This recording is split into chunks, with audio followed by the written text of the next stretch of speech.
A wild bobcat came every day to see my blind cat. The rescue that followed was unbelievable. The November wind swept through the Bitterroot Valley with a voice that sounded like grief itself. It came down from the high peaks where snow already clung to granite faces, gathering force as it funneled through the narrow mountain passes. And by the time it reached the valley floor, it carried teeth, the kind of cold that found every gap in a man's coat, every crack in a window pane, every weak spot in the heart. Harlan stood at his kitchen window, watching the last aspen leaves tear free from their branches. They spun in wild spirals, golden coins scattered by an invisible hand, before disappearing into the gray November dusk.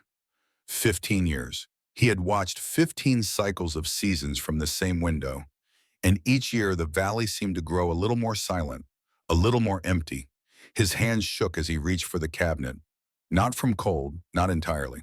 The tremor had been there for 2 years now, a slight quiver in his fingers that made simple tasks require concentration. He pulled down two ceramic bowls, both chipped along the rim from years of use, both the same faded blue color his late wife had loved, setting them on the worn linoleum floor. He paused. His hand hovered over the metal spoon resting on the counter. 6 in the clock, the kitchen clock above the stove, ticked toward the hour with mechanical precision. For 15 years, that ticking had counted down to a moment of pure joy. The clinking sound, metal striking ceramic, a cheerful announcement that transcended language. Dinner is ready. Come and eat. You are loved. Harlan's throat tightened. He picked up the spoon and tapped it lightly against the left bowl. The sound rang out clear and bright in the small kitchen. Once, twice, 3 times. The left bowl remained empty. It had been empty for 13 months now. Ever since that morning last October when Rocco had stretched out in a patch of sunlight on the braided rug and simply stopped breathing. Gone at 17 years old, a Bengal mix with wild blood in his veins and a purr like distant thunder. The right bowl received the food, premium salmon pat today. Harlan had splurged at the grocery store in town, telling himself that Biscuit deserved something special, that they both needed a small kindness on days when the grief felt too heavy. From the living room came a shuffling sound, slow, uncertain. Pause on worn carpet. Biscuit emerged from behind the sofa where he had been dozing on his favorite cushion. The old American short hair moved like a ship navigating through fog, head swaying slightly from side to side, whiskers twitching. His coat, once a lustrous cream color, had faded to the shade of old parchment. But it was his eyes that broke Harlan's heart fresh every single day. Clouded over completely now. 2 milky marbles that saw nothing. The cataracts had stolen his sight 6 months ago, and with it had gone the last traces of the confident cat Biscuit had once been. But his ears still worked, those tufted ears, grown large and prominent on his thinning face, swiveled toward the kitchen, toward that familiar clinking sound. Biscuit made his way across the living room with painful slowness. He bumped into the coffee table leg, corrected, continued forward. His nose lifted, sniffing the air, following scent trails invisible to human senses. He reached the kitchen threshold and paused. His head turned left, toward the empty bowl. Harlan watched, barely breathing. The old cat stepped forward. His whiskers brushed the left bowl's rim. He lowered his head into the space where Rocco used to stand, shoulder to shoulder with him, both cats eating in companionable silence. Biscuit's cheek rubbed against empty air, his nose pushed into an invisible presence. His entire body leaned into the nothing, waiting for the familiar warmth of another cat's flank pressed against his own. Seconds passed. 5, 10, 20. Nothing came. Biscuit stood frozen, tail drooping until the tip touched the floor. Then, with movements that seemed to require every ounce of remaining strength, he turned, found his own bowl, lowered his head and began to eat without enthusiasm. Mechanical, joyless, when the bowl was half empty. Biscuit stopped. He circled once, sniffing for Rocco's scent, found nothing but his own smell and the fading traces of salmon. He sank down onto the linoleum floor with a sigh that seemed too large for his small body. A human sound, a sound of absolute defeat. His ribcage expanded and contracted with that one long exhalation. And then he lay still, chin resting on his paws, staring at nothing with eyes that saw nothing. Harlan turned away. His own eyes burned. Crying solved nothing. He had learned that lesson well over the past years. First his wife, then Rocco. Now watching Biscuit fade day by day. The house felt too big, too quiet, too full of ghosts. He busied himself with washing dishes, letting the hot water run over his hands until they turned red. Outside, full darkness had fallen. The temperature was dropping fast. The weather service had mentioned something about a storm system moving in from Canada. Harlan paid little attention to such warnings anymore. Storms came. Storms passed. Life continued its slow march toward inevitable endings. By 8 o'clock, the wind had picked up considerably. It howled around the corners of the cabin, rattling the shutters, seeking entrance. Harlan built up the fire in the stone fireplace, adding logs until flames danced high and bright. The heat pushed back the cold, creating a bubble of warmth in the living room. Biscuit had found his way to the braided rug in front of the hearth. He lay curled tight, nose tucked under tail, rising and falling with shallow breaths. Harlan settled into his recliner with a book he had been trying to read for 3 weeks. The same page kept defeating him. His mind wandered. His eyelids grew heavy. Outside, the storm intensified. Snow began to fall. Not the gentle postcard snow of Christmas cards. Hard pellets of ice that struck the windows with sounds like thrown gravel. Sometime after 9, Harlan dozed off. The book slipped from his hands. The fire burned down to glowing coals. The wind screamed. A sound woke him, not the wind. Something else. Deliberate, purposeful. Harlan's eyes snapped open. His heart, already weak from 78 years of labor, kicked into a faster rhythm. He sat forward in his chair, every sense suddenly alert. There. Again.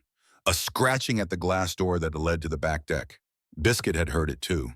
The old cat's head lifted. His ears rotated forward.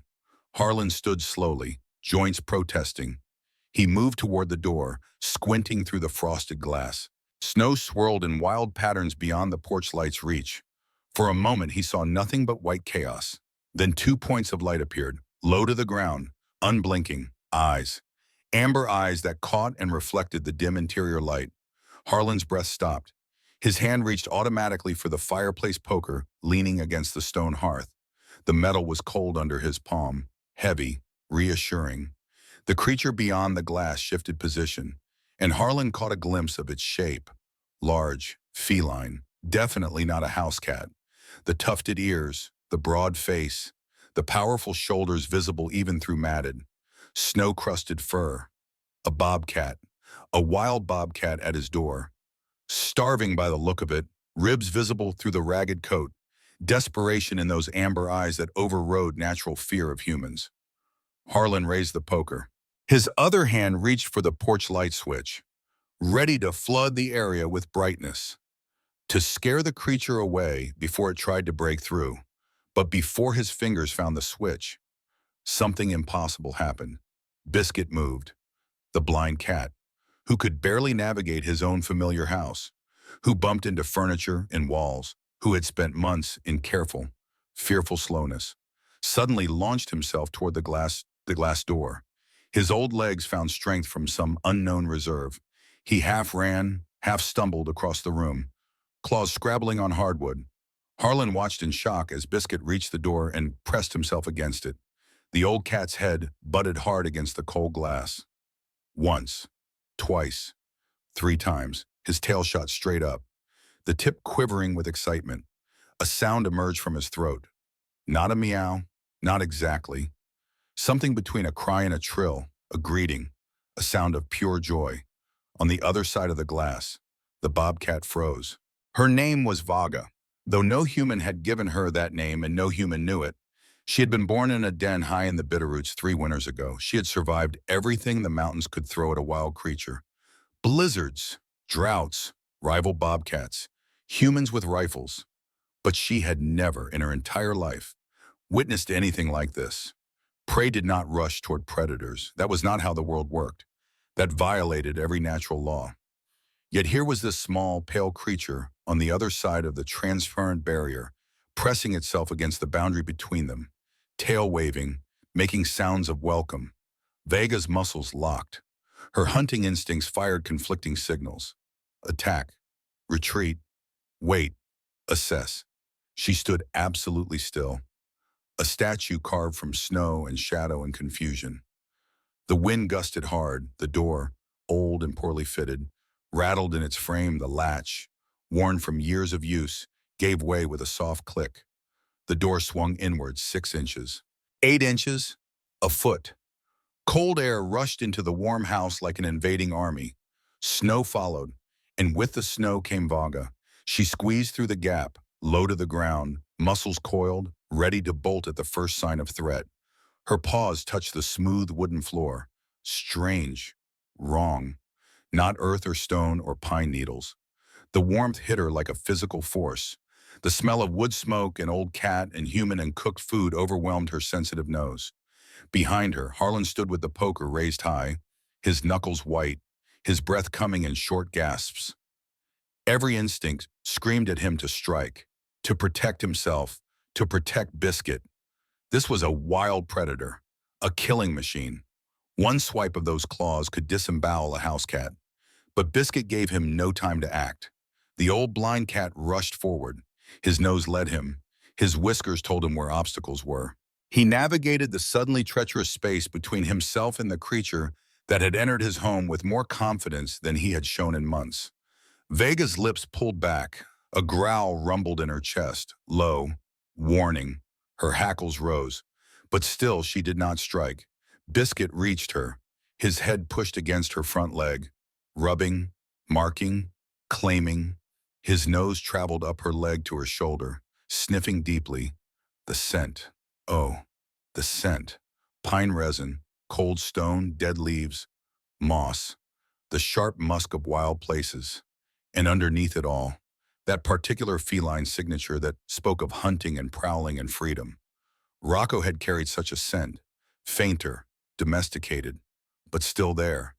The Bengal in him had retained traces of his wild ancestry, that exotic, untamed smell that separated him from ordinary house cats.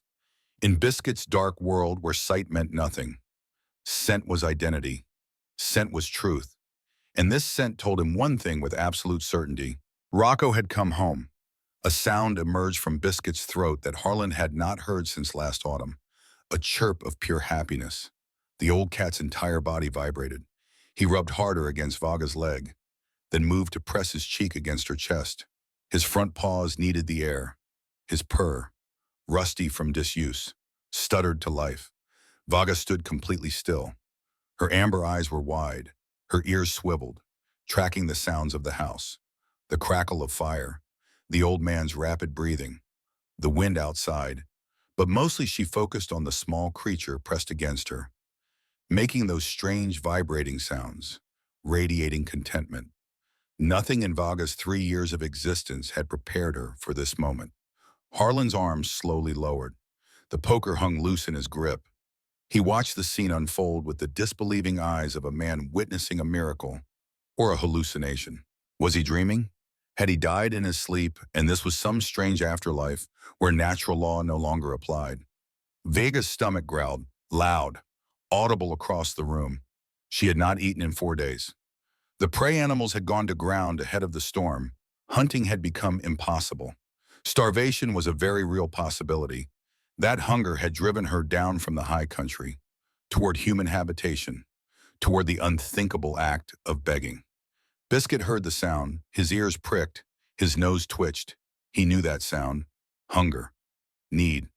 The old cat pulled away from Vaga. He turned, orienting himself. His whiskers brushed the coffee table, the armchair.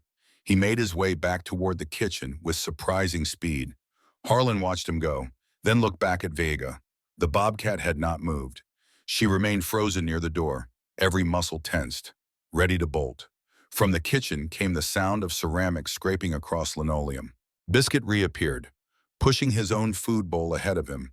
The bowl still held salmon pate, his dinner, uneaten. He shoved it across the smooth floor with his nose, working by memory and determination, until it reached Vega's front paws. Then he backed away, sat down, waited. It was an offering, a gift, a ritual of acceptance that bypassed language and species.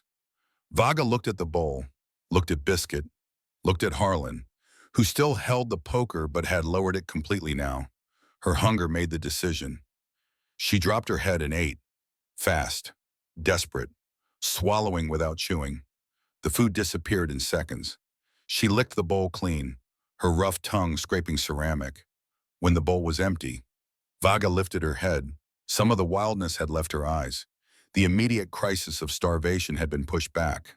She could think again, plan. But outside, the wind howled and snow piled against the glass, and the temperature continued its plunge toward zero. Vaga walked slowly to the braided rug in front of the dying fire. She circled once, twice, then sank down, tucking her paws beneath her chest. Her amber eyes remained open and alert, but her breathing began to slow. The warmth of the house was seeping into her bones, fighting the deep cold that had settled there over the past terrible days. Biscuit followed. He navigated the familiar terrain, found the rug by scent and memory, and stood beside the large, warm shape now occupying his favorite spot. The old cat shivered. Despite the fire, despite his fur, the cold draft from the still open door had penetrated deep. His thin body had little defense against it. After a moment of stillness, a decision made by instinct rather than thought, Biscuit moved closer to Vaga. He pressed against her side. She was massive compared to him, at least 3 times his size. Her body radiated heat. Her thick winter coat was the warmest thing Biscuit had felt since Rocco died. The old cat burrowed closer, pushing his face into the dense fur of Vaga's belly. He curled tight against her, his purr resuming, louder now, more confident. Vaga's muscles tensed. A growl started in her throat. This was too close, too familiar. Predators did not cuddle prey. But the warmth from Biscuit's small body felt good. The vibration of his purr was oddly soothing, and the cold from the open door was seeping toward them. 2 bodies would share heat better than one. Vaga's growl faded to silence. She shifted slightly, making room, and allowed the house cat to press closer. Harlan stood rooted to the floor. His mind struggled to process what his eyes witnessed. He should close the door, trap the bobcat in his house, call animal control, do something rational and safe. Instead, he set down the poker, moved slowly to the door, pushed it shut, locked it. Then he walked to his bedroom, retrieved a thick quilt from the closet, and approached the 2 cats on the rug. He draped the quilt over both of them. Neither cat moved. Vaga's eyes tracked him, but she made no aggressive gestures. Under the quilt, Biscuit's purr continued unabated. Harlan returned to his recliner. He did not sleep that night. He sat watching the impossible scene before him. A wild bobcat and a blind house cat, curled together under a quilt, sleeping peacefully while outside the storm raged and the temperature dropped to 15 below zero. When dawn came gray and cold, both cats were still there, still alive, still together. That was how it began. The days that followed unfolded like a fever dream. Harlan moved through them in a state of constant amazement. Vaga did not leave. The storm continued for 3 days, making travel impossible even for a creature as tough as a bobcat. She remained in the house, accepting food from Harlan's hand, allowing Biscuit to sleep pressed against her, but maintaining a careful distance from the old man. But it was her behavior toward Biscuit that truly stunned Harlan. On the second morning, Harlan woke to find Vaga grooming Biscuit. The old house cat was too stiff, too arthritic, to properly clean his own back anymore. Matted fur had accumulated along his spine and haunches. Harlan had tried to brush him, but Biscuit always squirmed away. Vaga held him down with one massive paw and worked her tongue through the mats with methodical patience. Her tongue was rough as sandpaper. Each stroke made Biscuit rock slightly from the force, but the old cat stood still, eyes closed, a look of contentment on his face that Harlan had not seen in over a year. When Vaga finished grooming, she rubbed her cheeks vigorously against Biscuit's entire body, marking him. Her scent glands left their signature on his fur. To Harlan, it was curious behavior. Later, reading about bobcats in a wildlife book from his shelf, he understood. She was protecting him, making him smell dangerous, camouflaging his scent of age and sickness with the scent of a predator. In the wild, such marking would keep other predators away, would signal that this small creature was under the protection of something much larger and more dangerous. As the days passed, a routine established itself. Vaga became Biscuit's guardian, his guide, his replacement for Rocco. When Biscuit walked, Vaga walked beside him, always on his right side, always positioned so her shoulder touched his. When furniture blocked their path, Vaga stopped. She pushed her shoulder against Biscuit's flank. Not hard, just firm pressure. A signal. Turn left. The blind cat learned to trust these signals completely. He followed Vaga through the house with confidence he had not shown in months. In the afternoons, Vaga would sit at the window overlooking the valley. She made sounds, strange chirping calls, bird-like, musical. It was how bobcats hunted in the wild, luring prey with imitations of distressed birds or rodents. Rocco used to make similar sounds when he saw birds at the feeder outside. It was the Bengal in him, that wild instinct expressing itself even after generations of domestication. When Biscuit heard Vaga's calls, excitement flooded through him. His tail shot up. He trotted to her side, circling her legs, butting his head against her, ready for a hunt. Vaga seemed puzzled at first by his enthusiasm. Then, perhaps catching his excitement like an infection, she began rubbing against the furniture, marking territory, claiming the house as their hunting ground. The living room became a forest, the kitchen a meadow, the bedroom a den. They played, an old blind cat and a wild bobcat. Vaga would bat gently at Biscuit with her huge paws, claws carefully sheathed. Biscuit would swat back, missing most of the time but sometimes connecting. When he did, Vaga would rear back in mock surprise, encouraging him. Then she would crouch low and pounce, landing beside him rather than on him, teaching him the movements of the hunt without any of the danger. At night, they slept together. Always. Vaga chose different spots, under the dining table, behind the couch, on the braided rug, wherever she settled. Biscuit found her, burrowed into her warmth, and fell into deep, peaceful sleep. Harlan watched all of this with wonder and a surprising emotion he did not expect. Jealousy. For 15 years, Biscuit had been his cat. They had been through everything together. The loss of Margaret, the long, empty years, the arrival of Rocco, and the brief joy of a full house. Then Rocco's death and the return of emptiness.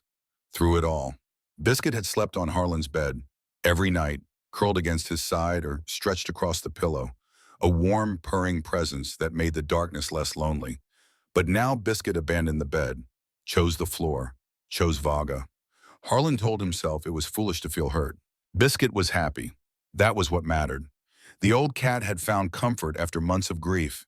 He was eating better, moving with more confidence. Even his clouded eyes seemed brighter. Still, on the nights when Harlan lay alone under the covers, looking down at the two cats curled together on the rug, covered by the quilt he had given them, he felt a pang of loss, a feeling of being replaced. But then he would see Biscuit see in his sleep, a sigh of perfect contentment, and Harlan would smile despite himself, pull his own blanket higher, accept his secondary role in the old cat's life. Love means wanting someone to be happy, even when their happiness does not center around you. The nights when Biscuit's arthritis flared were the worst. His joints ached, his spine hurt. He would wake from sleep, unable to find a comfortable position. Crying softly, Harlan would hear those cries and reach for the pain medication the vet had prescribed. But before he could rise from bed, Vaga would act. The bobcat would lie close against Biscuit's side. She would lower her head near his ear and begin to growl. A steady, continuous sound, low frequency, rumbling. To anyone who did not understand, it sounded threatening, aggressive. Harlan's first instinct had been to intervene, to protect Biscuit from what seemed like imminent violence.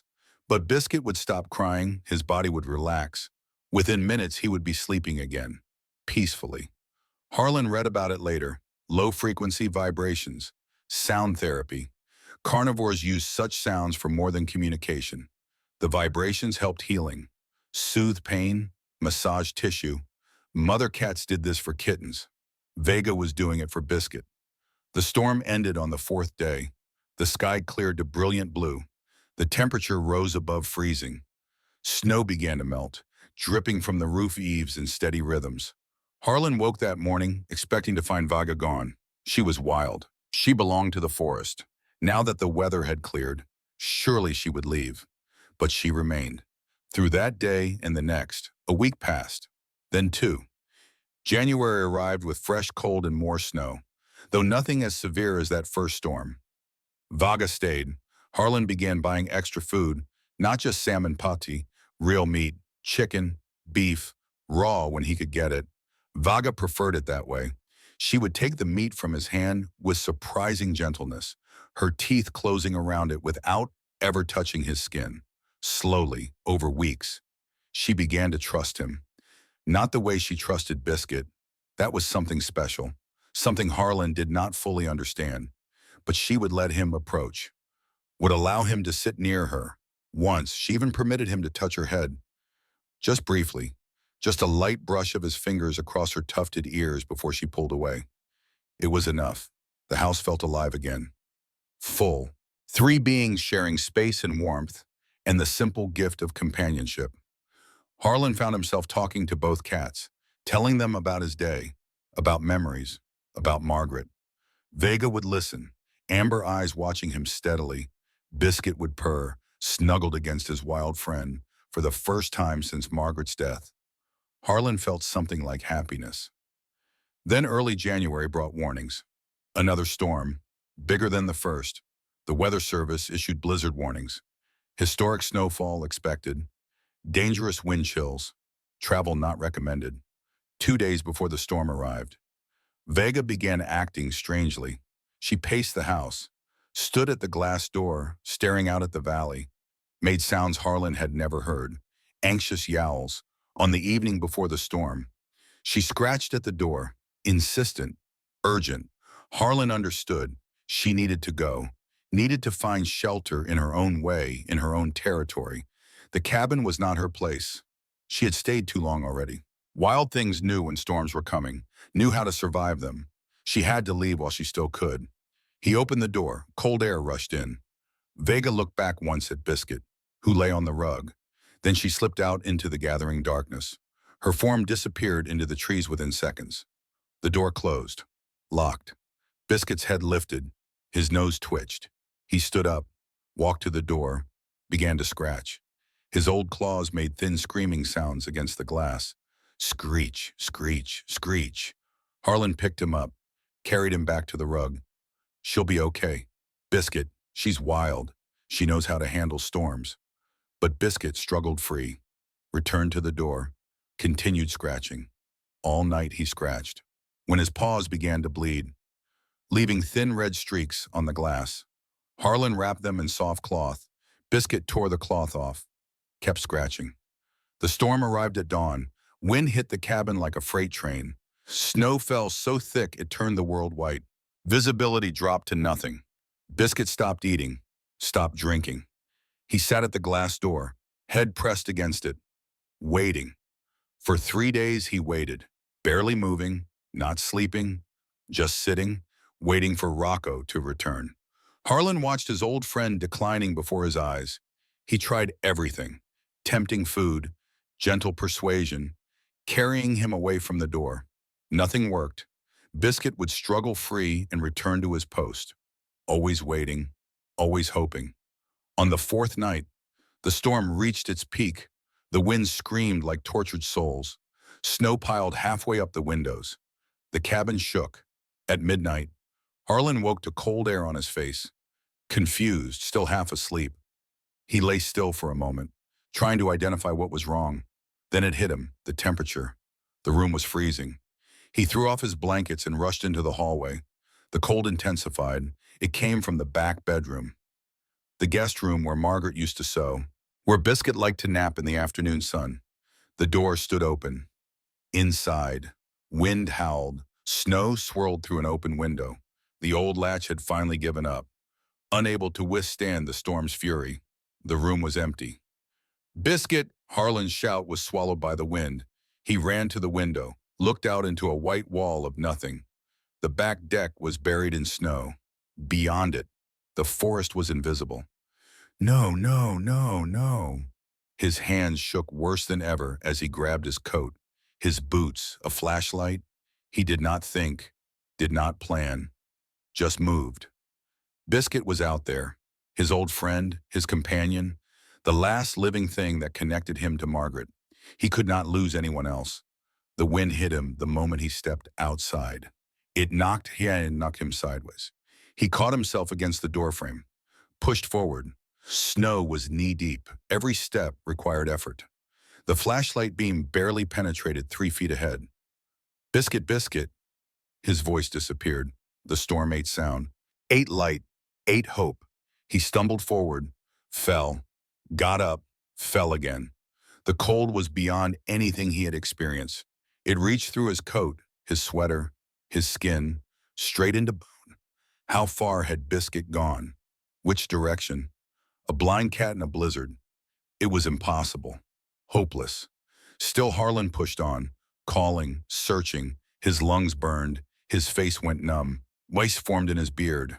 Not far away, though distance meant nothing in the white chaos. Biscuit had found his limit.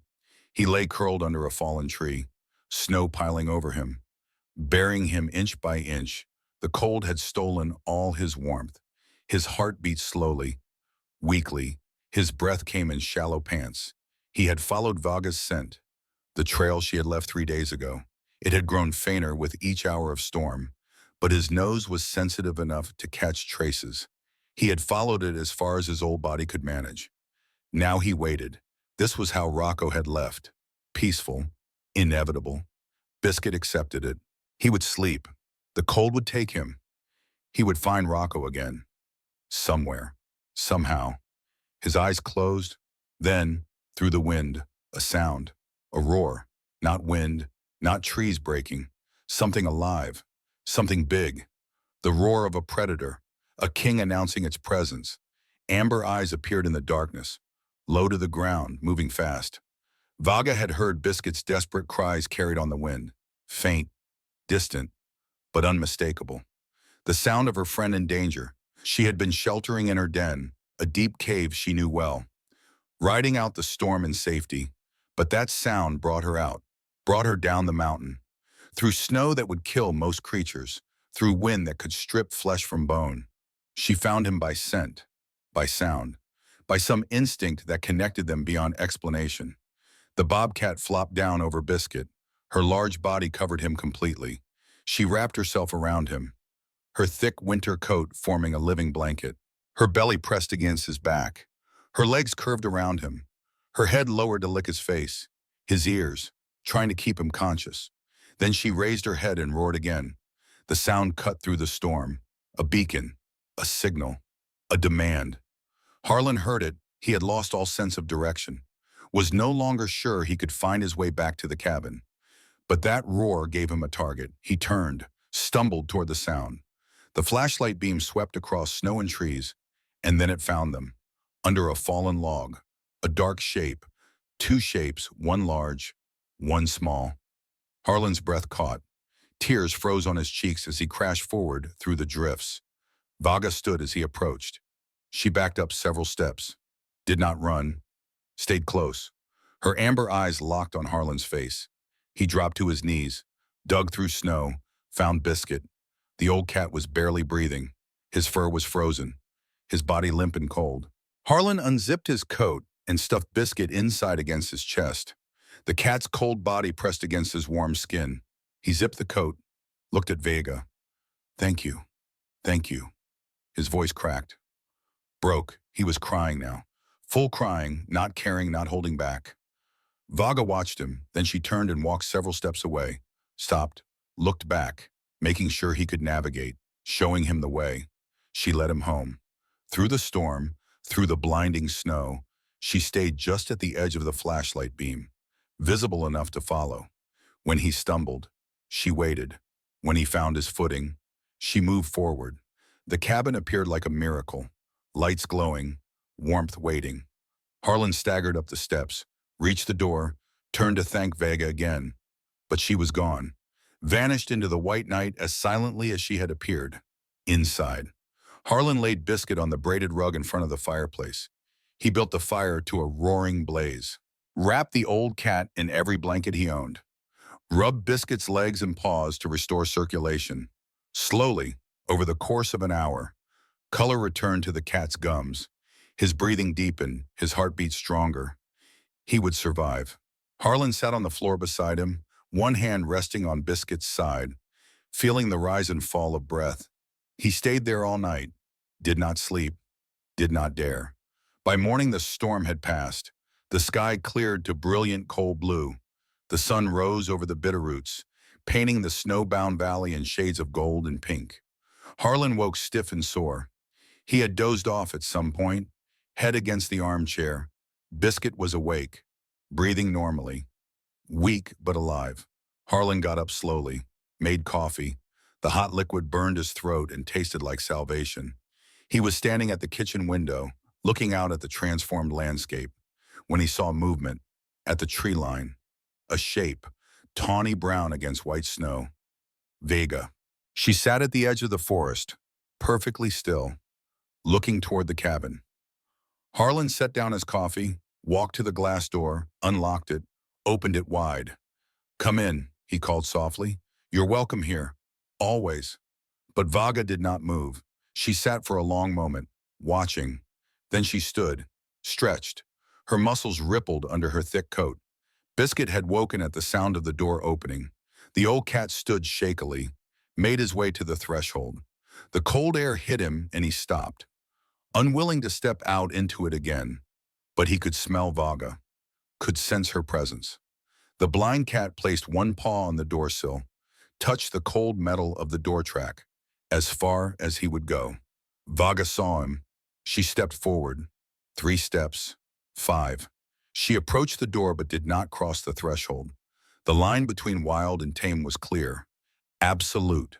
For a long moment, Biscuit and Vaga stood on opposite sides of that line, separated by 3 feet, separated by everything that made them different. Then Vaga blinked, a slow, deliberate blink, both eyes closing and opening. In the language of cats, it meant trust, affection, love. Biscuit's tail lifted, the tip curled. He made a small sound, not quite a meow, not quite a purr, something between. Vaga turned. Her short tail twitched once. A farewell. She walked back to the tree line, paused, looked back one more time. Then she disappeared into the forest, into her world, where she belonged. Harlan closed the door. The warmth rushed back in, pushing out the cold. Biscuit stood at the door for a minute longer, his ears forward, listening. Then he turned, made his way back to the rug, lay down, sighed. It was a different sigh than before. Not the heavy sigh of grief, not the defeated collapse of despair. This was the sigh of acceptance, of peace, of an old cat who had loved and lost and loved again and was ready to accept whatever came next. Harlan sat in his recliner, looked at Biscuit, looked at the forest beyond the window. He thought about the strange weeks they had shared, a wild creature taking refuge in their home, a blind cat mistaking her for his lost friend, the impossible bond that formed, the rescue in the storm, the goodbye at the threshold. Life made no sense sometimes. Through impossible coincidences in your path, delivered miracles disguised as disasters, took away the things you loved and sometimes, if you were lucky, gave you something new to love in their place. Outside, the sun climbed higher, the snow began to melt, water dripped from the eaves in steady rhythm. Spring would come eventually, it always did. The valley would turn green, flowers would bloom, life would continue its endless cycle. But for now, in the depth of winter, in a small cabin in Montana, an old man and an old cat sat together in comfortable silence. Both of them changed. Both of them healed in ways they had not expected. And somewhere in the forest, a wild bobcat moved through the trees, carrying the scent of a blind house cat in her memory, carrying the knowledge that she had been, for a brief, strange time, part of something neither fully wild nor fully tame, but something in between, something rare and precious and impossible to name. The fire crackled, the clock ticked, time moved forward, and life, against all odds, continued. Every rescue begins with a heartbeat that refuses to give up. We're grateful you chose to listen to this one. If you'd like to hear more stories like this, a simple like or subscribe means the world to us.